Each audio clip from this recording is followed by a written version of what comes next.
O eto, may chika ako sa inyo. Huwag niyo sasabihin tayo-tayo lang, ha? May chika ako sa inyo. Kausap ko kasi si Asek Mike, no? Si Asek Mike Cervera, mga kababayan. Sa inyo ko lang ho ichichika ito, mga boss chief mo, sir. Ano po? Ngayon, ready na kayo? Ready na. Sabihin niyo pag ready na kayo, ha? Ito pala yun, mga kababayan.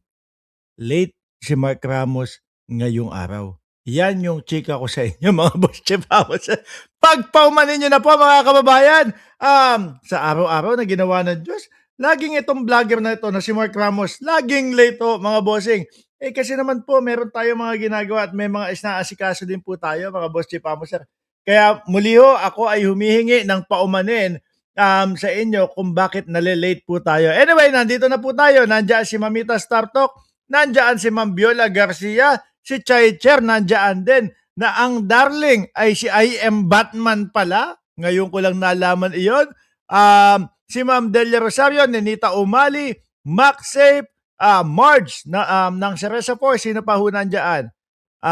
Buong Cereza Force family, si PMA, nandiyan na din po. Si Sir Chris Angel, nandiyan na din po. Si Annalyn Ando, at si Marivic Brasos po, mga kababayan. O game, umpisahan ho muna natin ito, mga bossing, no? Umpisahan natin doon po sa eto, lecture, no? Kay Attorney Ligutan. Yung mga abogado ng depensa, mga bossing chipamo, sir. I love you, baby M. Shoutout sa iyo. Pakinggan natin kung paano po, mga boss chipamo, sir, sinabihan ni Attorney Ligutan na hindi nyo ako pwedeng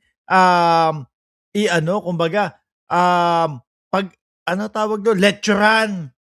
Pahiya po yung depensa, mga kababayan. Kung naalala nyo, si Atty. Ligutan, nag-post po sa kanyang Facebook page. Di ba? Nag-post sa kanyang Facebook page na sabi niya, alam ng mga law student, no, na yung misleading question ay hindi allowed kahit sa cross. O ito po ang sagot ni Atty. Ligutan, mga kababayan. The defense is asking this court to act on my post. It is elevating it to a serious courtroom violation. Ng putik naman, wala wala namang pinangalanan doon eh. Paano po mga nasaktan, mga kababayan? Biruin mo po kasi, mga boss chief mo, sir, sa linya po ng mga abogado sa Pilipinas, natatangi po ang mga DDS, ang may kaisa-isa, mga DDS, ang mayroong mga kupal na mga abogado. Ito biruin nyo. Ano sabi dito? Sabi tatago po kingino. Lang pakialam mo. Yung buhay mo, hindi yung buhay na kalalaki mong tao. Wala ka nang atong magawa. ikaw yung nga nandyan din. Nakikinig kayo. Gagalit agad yung mga DDS sa atin.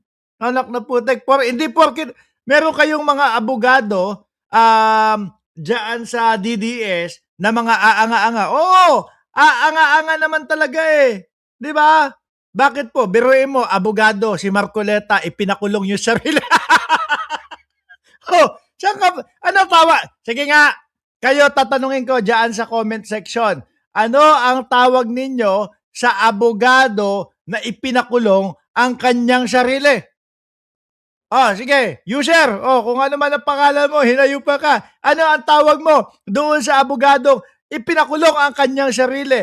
At take note, mga kababayan, siya pa po yung yung nagbigay ng ebidensya para ipakulong ang sarili. Ano tawag doon?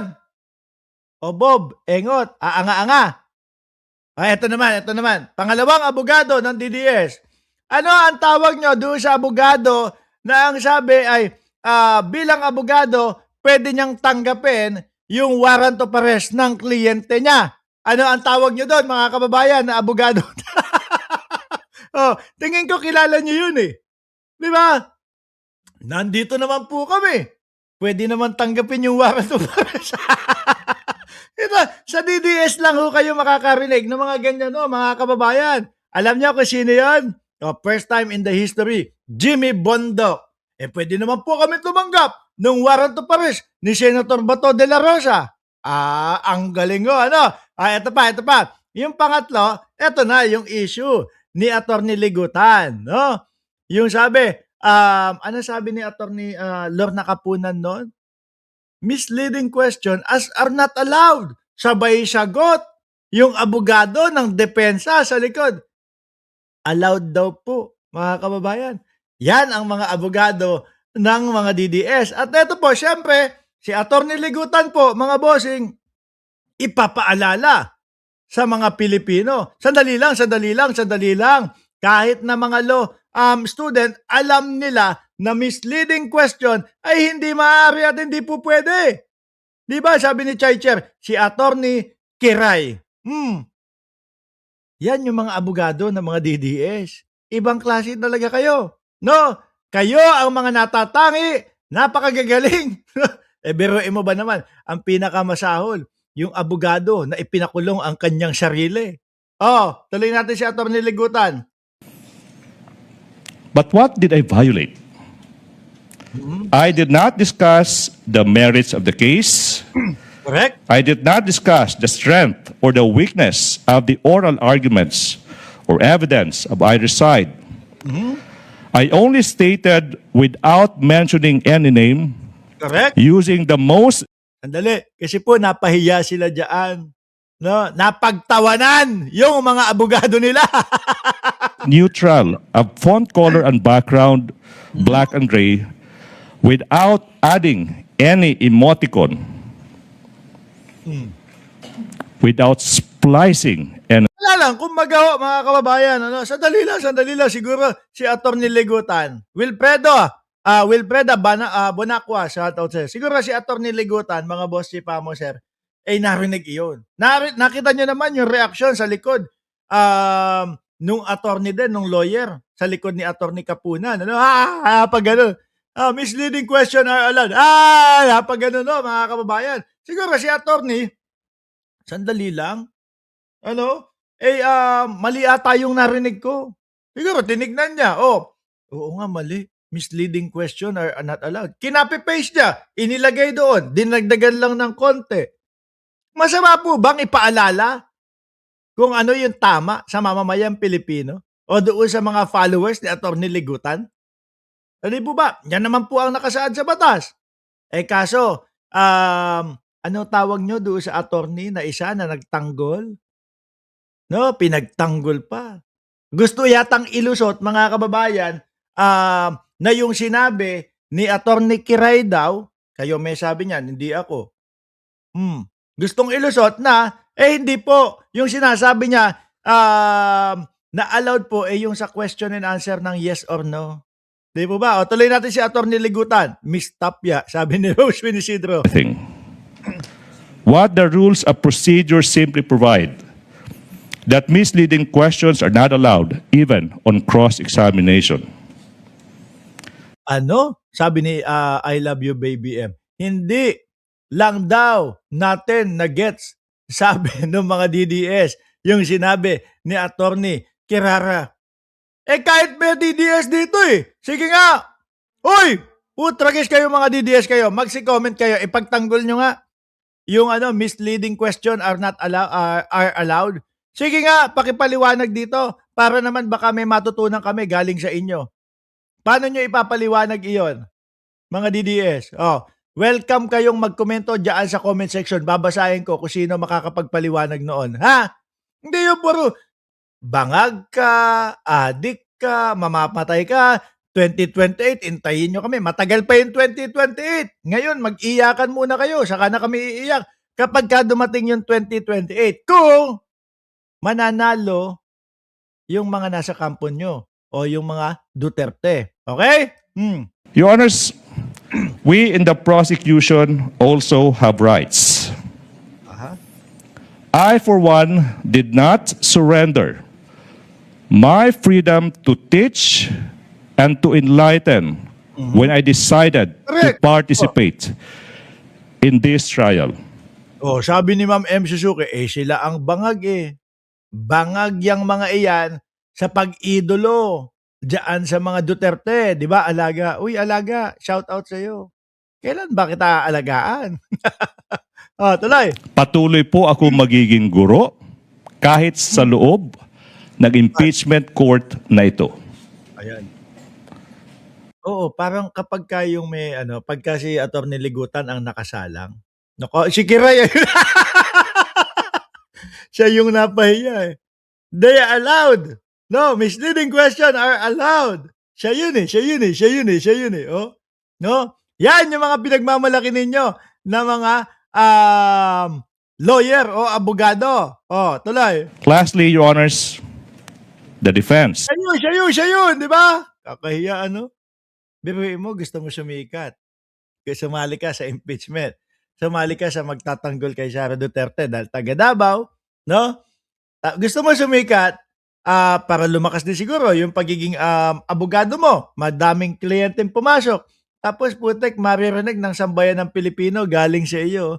Misleading question are allowed sa kahit sa cross-examination.